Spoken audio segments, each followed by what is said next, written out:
This is what you should and shouldn't be doing with your surf skate training. I'm Chris Mills with surfstrengthcoach.com. I want to give you some do's and don'ts with your surf skate training. And yeah, I dig the carvers. Understand that what you're doing on a skateboard is developing essentially pattern recognition. You're trying to feel things and be able to repeat them so that then you take it into the water.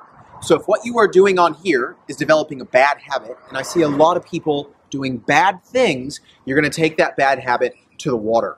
So with this video, it's not some huge long tutorial. I want to give you a really big don't and then a really big do. And if you froth on the actual technique and skill stuff, check out my Surf Athlete app. We've got a cardboard surfer program teamed up with Clay.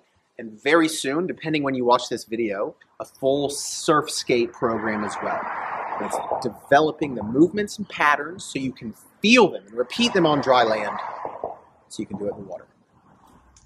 So I'm sitting here editing this video, right? And turns out I go into a 4-minute rant about some of the brain science behind motor pattern development and skill acquisition. It's too long for the attention span of YouTube because everybody's got like the attention span of a 2-year-old that's grown up watching flashing giant big screen television. So let's get to the exercises, and then if you really want to improve skill in surfing, check out the rant right after the exercises. The big don't. Don't poo man wiggle. Nobody likes a poo man. Nobody likes how a poo man looks. These, unless you are working on kind of a slanted surface, they're not that great for learning how to generate speed. Do not poo man wiggle. I'll show you some good, some bad. If you really want to learn how to create speed, we use cardboard. And again, that's in the Cardboard Surfer. Check it out. You'll froth on it. Don't poo man wiggle. This is the dreaded poo man wiggle. Do not do this. This speed generation on a skateboard wiggle does not carry over to surfing. That is the dreaded poo man. Instant replay of how terrible it looks. The wiggle does not carry over. It is only poo. So you'll see this often around surf breaks. The dreaded poo face, the stance, the arm flung backwards. Inefficient coordination. So understand, if you're wiggling on flat ground in an attempt to generate momentum, it does not carry over. What we need to do is learn compression and extension. That's that good surf stance position. That's me in a barrel, Treasure Island. This compression and extension is what we need to get comfortable, because this does carry over. Here's Clayton. This is Greenbush on our coaching trip last year. Compression and extension to generate speed. That is how it carries over, hits the eject button. You need to get comfortable in this lunge position of compression and extension. That will actually carry over to your surfing. In order to get that posture, we simply need to move the body front on. Hips face forward, rear arm faces forward, lunge position. Again, get front on, and from there, start acting as a spring, as a coil. Now, if there's a big angle, this will actually work for speed generation. A big angled surface on flat ground, you can get comfortable with the compression and extension. It just looks better. It's fluid. It's coordinated. So now you know the difference between poo man and actual compression and extension. And again, it's not super easy unless you're working on with an incline to really start generating speed, because on a surfboard, you're working with the physics of the wave, compressing, extending, weighting, unweighting a surfboard. It's kind of hard to replicate. But the difference between poo man versus compression and front on is paramount. So now let's get into what you should do in terms of turning. Turning is twisting. Can you swing a golf club? Boom! Can you throw a rugby ball? Can you swing a tennis racket? Then you know how to do a turn. So like I alluded to in all the technical rant, there's not necessarily one particular way and you turn this hard and this many degrees and what happens with foot pressure. It's nuanced. It changes. There's personal style. There's the type of wave, the type of board. But what you need to get the feel of is how the positioning of your body influences the board or the skateboard. So what I want you to practice and feel is play around with the varying positions, the head twist, the shoulder twist, the arm flung back, the knee driven forward, turning with the hips, turning with the head, shoulders, and pelvis.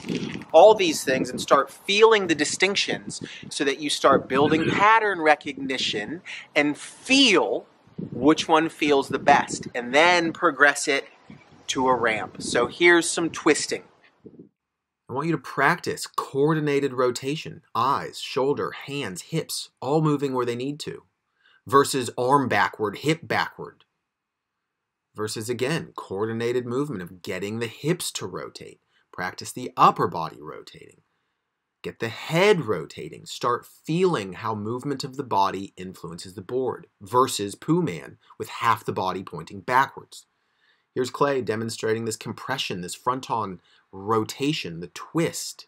Again, this is from the upcoming programs within the app. Here's the uncoordinated, inefficient fighting against his own body. That is the typical intermediate surfer. Sliding out. So start playing with these compressions and extensions, twisting, rotating. Get the hand to look, get the eyes to move, get the shoulder line to open. Here's Dane Reynolds. It's a twist. Look at the arm positions. You could replicate that on top of a skateboard. Open up, compress and extend. Find effortless and easy positions. Find harder positions. You need to start building this movement understanding of the motor coordination. Again, here's Nathan Florence again. Look at that lean. Twist. Learn to start twisting on that skateboard. So you then start feeling how your body position will ultimately influence a rail. That's really bad. You need to feel bad and you need to feel good. And once you start doing it coordinated and more efficient positioning, you will feel the difference. Quick bit of basic neuroscience. And this ain't the details of neuroscience because I don't know it. This is what you're trying to do on a surf skateboard, is developing motor patterns. So you need to understand something, right? Surfing is difficult in that in order for us to build movement competency is that it takes repetition. And on a wave, each wave is different, each wave is variable, you're dealing with stresses, you're trying to figure out a new pattern, undo bad habits, and you might have 8 waves in an hour and a half for 5 seconds a wave. Trying to figure out new patterns and new ways of movement in that short time frame can be difficult. So that's why a skateboard, and again, my preference is with Carver, in terms of how they feel, and the feeling is what you're after. The surf skate allows you to go after pattern development. Again, pattern recognition of your brain, essentially developing motor patterns. You know how you can put a key into the ignition without looking at that tiny 1 millimeter slot? It's because that is a motor pattern. You develop a golf swing at the driving range through thousands of repetitions. And then people think they're going to break a bad habit cemented for 20 years of their surfing on one wave after they watch one tutorial video. It ain't going to happen.